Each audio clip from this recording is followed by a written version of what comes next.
Eu sou a Régia, sou formada em biomedicina em Maceió, numa instituição chamada Centro de Estudos Superiores de Maceió, é uma instituição particular, e eu formei há 10 anos atrás. O foco inicialmente seria análises clínicas, porém no final da faculdade eu decidi que eu queria trabalhar com pesquisa. E fiquei fascinada nos últimos anos da faculdade pela linha de câncer, então eu queria entender o que era o câncer, como que as pessoas eram tratadas, como que se descobriam as coisas, né? Então eu comecei a procurar lugares fora de Maceió que me permitissem esses estudos.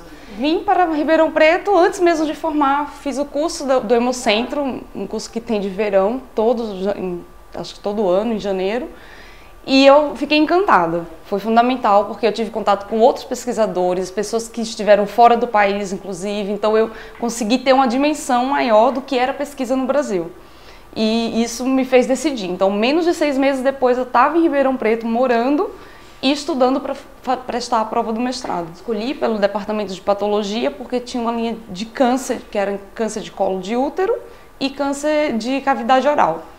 Então, durante o mestrado eu estudei uma proteína chamada BUB-R1 em tumores de câncer, em tumores de cavidade oral, né, que estavam associados com a infecção pelo HPV, que todo mundo conhece como um agente infeccioso para o colo uterino, né? Mas na verdade ele também está associado com câncer de cavidade oral, né? Câncer de boca, câncer de orofaringe. No final do mestrado eu senti necessidade de conhecer mais ainda o câncer, então eu queria explorar o lado molecular, entender o que tinha dentro da célula, o que tinha no DNA da célula que estava causando todo aquele distúrbio. Então eu procurei um grupo de pesquisa no departamento de pediatria que trabalhava só com biologia molecular do câncer, que é onde eu estou hoje. Então fiz todo o meu doutorado, só que aí eu mudei de área, eu fui, ao invés de câncer de boca, eles trabalhavam mais com câncer pediátrico.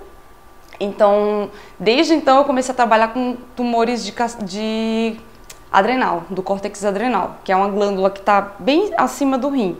Doutorado nisso, fiz um estágio fora do país, na Alemanha. A diferença desse estágio fora do país, na Alemanha, foi não pela técnica. Tudo que eles fazem, tecnicamente, a gente faz também. Eles abordam os tumores de uma maneira mais global. Eles veem o paciente, mas eles veem também a parte molecular. Então, assim, eles tentam encaixar toda a historinha antes de realmente ir lá na bancada e fazer o experimento.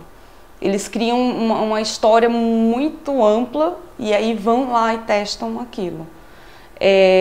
Geralmente a gente aqui trabalha com pedaços da história, a gente não trabalha com o global, então assim, eu vi essa diferença. Passa por reuniões semanais, então vai lá, conversa sobre isso, conversa sobre outro ponto, discute, vai na literatura, vê se é isso mesmo. Então existe é como se estivesse testando e fazendo a prova dos 9 antes de realmente ir na bancada e fazer aquela prova.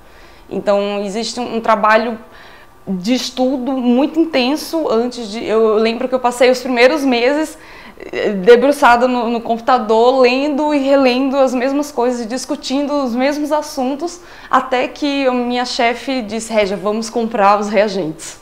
Então aí foi uma coisa assim, nossa, agora eu vou começar de verdade. Mas na verdade eu já tinha começado com a parte de estudando o assunto, né? E essa foi a diferença da forma de trabalhar.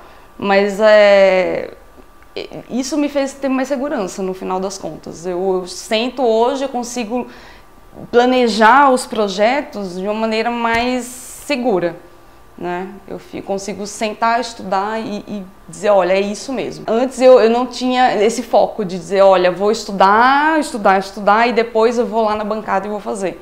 Antes eu queria ir para a bancada antes de saber exatamente o que eu estava fazendo. Claro, é muito de quem está no início da vida acadêmica, no início da área de pesquisa.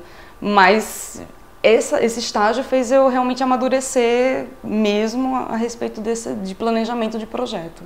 Foi bem interessante isso. É fundamental essa saída. Eu fiquei 6 meses, porque era um limite que eu tinha para defender o doutorado, mas eu poderia, se eu tivesse planejado com cuidado, eu teria ficado 1 ano para ser mais produtivo. E foi com bolsa da CAPES.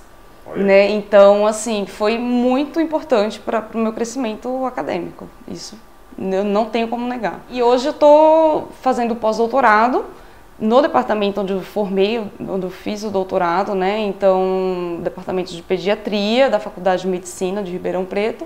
O meu supervisor é o Carlos Alberto Scridelli, né? Ele é médico na área de oncologia pediátrica.